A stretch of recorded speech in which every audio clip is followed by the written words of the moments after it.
We're rolling. Welcome to the REI Rookies Podcast. The Real Estate Investing Rookies Podcast, episode number 61, where we invite you to follow us on our journey towards financial freedom using the power of real estate. I'm Josh Koth. And I'm Jack Haas. And here at REI Rookies, we believe in a couple key principles. Number one, the best way to retain information is by teaching it to others. And number two, a rising tide lifts all boats. We're not competitors, we're community. All right, guys, here's what's going to happen. I'm going to start recording a podcast, and then we're going to talk about transition agreements. And if you're not cool with that's okay. And we'll just talk about something else. How does that sound, Jack? Is that okay with you? Yeah, that sounds good. Aha. You know what that was called? That little sentence right there? That was called a transition agreement. And today in our real estate discussion, we're going to talk about the importance of using transition agreements when talking with sellers to really get some trust and rapport going and make sure that you can move on to the next step of talking to them. So we're going to talk about what transition agreements are, how to use them in your negotiating. Yeah, this is a great tactic that we were shown and taught by Jeff Garner at a recent Epic Intensive.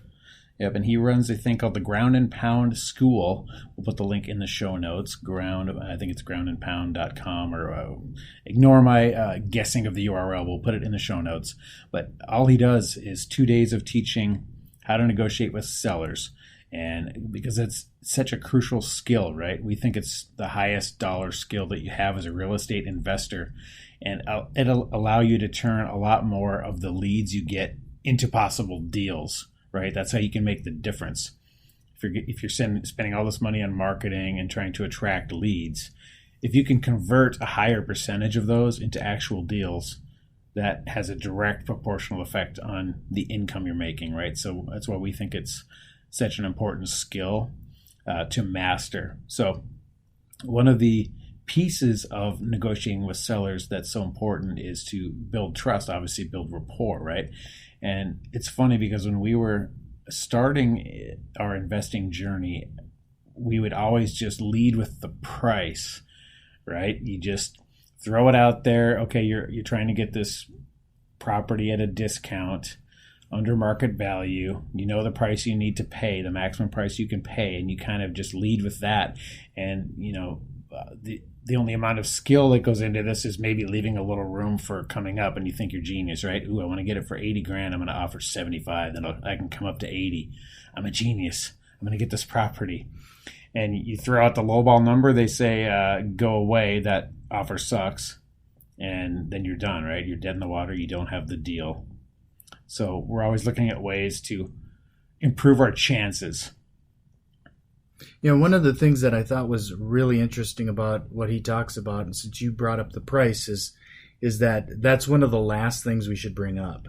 Right. That number is actually really our only significant leverage, and that we need to keep that a lot closer to the chest for a lot longer. Mm-hmm. I definitely find that in my case, I give that number out a little too freely.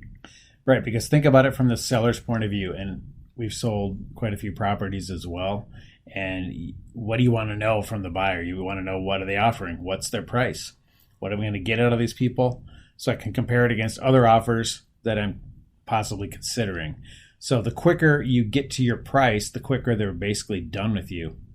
And then they can kind of just take that number and go off, compare it against other offers and then make a decision. And, that works sometimes. If you're the highest offer, that would work. But we don't want to be the highest offer, right? We want to purchase at the highest discount, which is the lowest price, hopefully. So to give ourselves the best advantage, we have to learn some of these tactics. And a huge tactic, like I said, we used to just kind of lead with our price, and just through brute force, you offer enough times to enough people, and eventually someone's going to say yes. But in the pursuit of wanting to convert a higher number of leads into deals, we just figured we need to learn some finesse, some subtlety, some tactics here. And honestly, this ends up helping the seller in a better way anyways, because it's really providing better service for them, because part of this whole technique is to just ask a ton of questions, right? But this transition agreement specifically, and that's what we're talking about today, and they also sometimes call it release statements, but basically what it does is allows the seller to say no to you, right? So by having the ability to say no, you know that if you get a yes out of them, it's going to be a true yes, because they've already, literally said either yes or no to you when they're agreeing to this transition agreement or release statement. And that's so crucial, to give them the ability to say no. Then they just kind of let their guard down. They go, okay, this guy's going to be all right if I tell him no. And when they know that you're not going to just be high pressure trying to talk them into taking the deal, then it's a lot more relaxed conversation. They got their guard down, and you're going to get to that nugget of motivation that you're looking for, the true motivation. Or if there is none, then you'll hopefully determine that quicker and just be on to the next deal, because either way we want to just find out where we stand. Yeah, this is something that is very counterintuitive. I've been through a lot of sales training, and you would never allow them to give them a question that leads to a yes or a no. You really want open-ended questions and try to flow the conversation that way. And that is true. I mean, most of the questions that we ask sellers are going to be open-ended. How would you feel about this? How would this make you feel to get rid of this property? What would you do? Most of the questions you ask are open-ended, but a transition agreement specifically is kind of a yes or no, because you're really just getting them to buy into the process that you're about to embark on together, right? So that's why the transition agreement specifically is kind of a yes or no, because you just need their agreement. They're buying into it's going to be okay to go down this journey, this road together. Yeah, and when I say counterintuitive, it's more that we're trained so much in some of the roles I've had in the past that the yes and no option we pretty much instructed not to ever use it. So it was it's going to be something for me to get back into the habit of. Yeah, and also, it feels kind of awkward at first. Because like at the beginning of the podcast, I said, hey, here's what we're going to do. And it's okay, if you're not interested, we'll just talk about something else. And is that going to be okay with you? And I mean, it feels weird to kind of ask that. And I find myself almost having to rehearse that and force yourself to do it, right? So let's kind of go through what a transition agreement, what the parts of that are again. So really, you're just trying to get them to buy into the process. So you're going to tell them what's happening, and then you're going to ask if that's okay with them, and let them know it's okay to say no.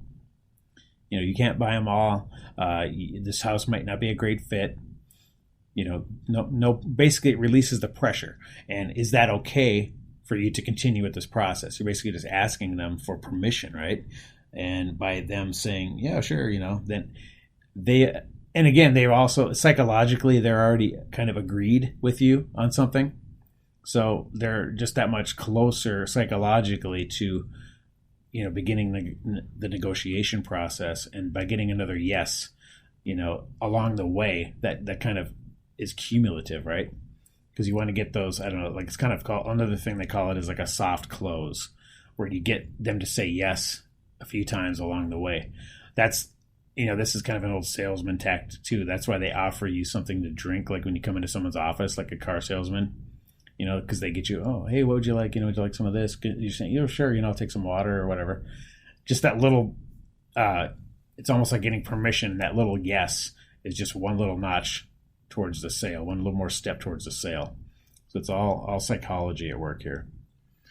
Yeah, and we've I don't know about you, Jess, but I've already started to incorporate that very first transition into my conversations, but it's been hard for me to get it sprinkled throughout the whole conversation. Mm-hmm. So, that very first transition, I usually start off saying, this may not be a good fit for either of us. Mm-hmm. And if along the way, as we're walking through the house, if you feel it's not a good fit, would you please let me know? And I'll do the same.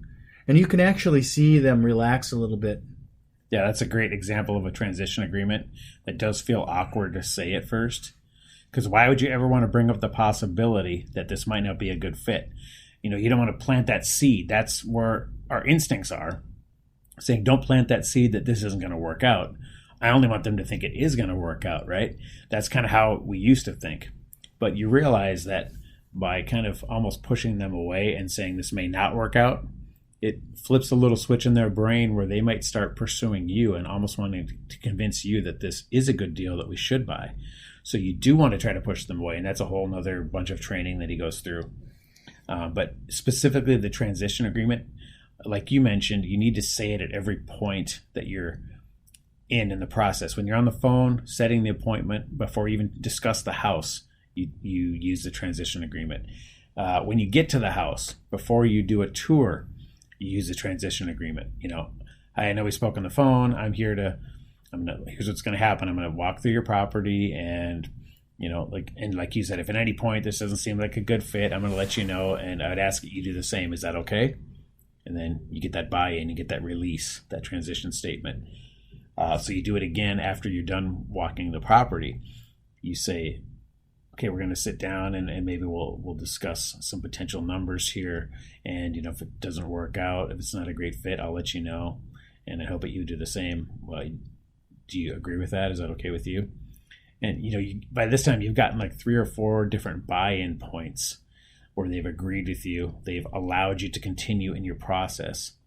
And psychologically, that as a buyer, that works in your favor.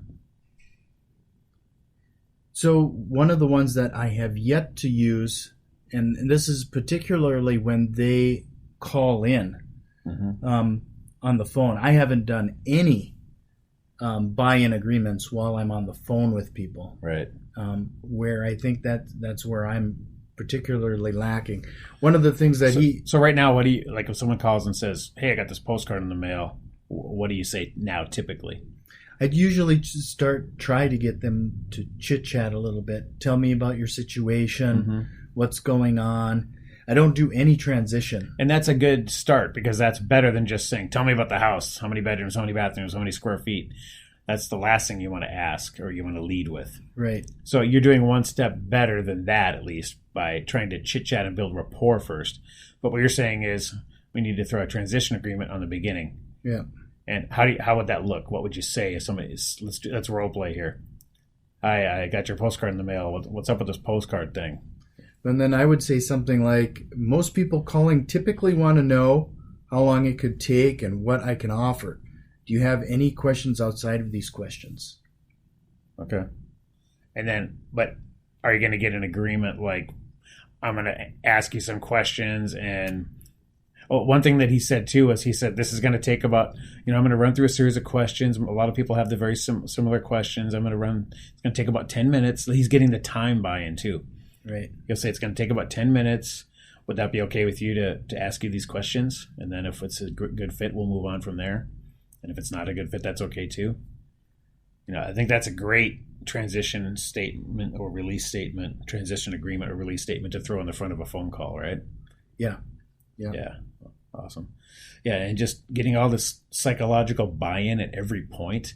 By the time you're sitting down and discussing numbers and the details of the house, you've had 3 or 4 or 5 buy-in points where they've agreed with you and agreed to continue on the process. At any point, they could have bailed, right? Because you're saying, is that okay if we move on to this next step, basically? And they're saying yes.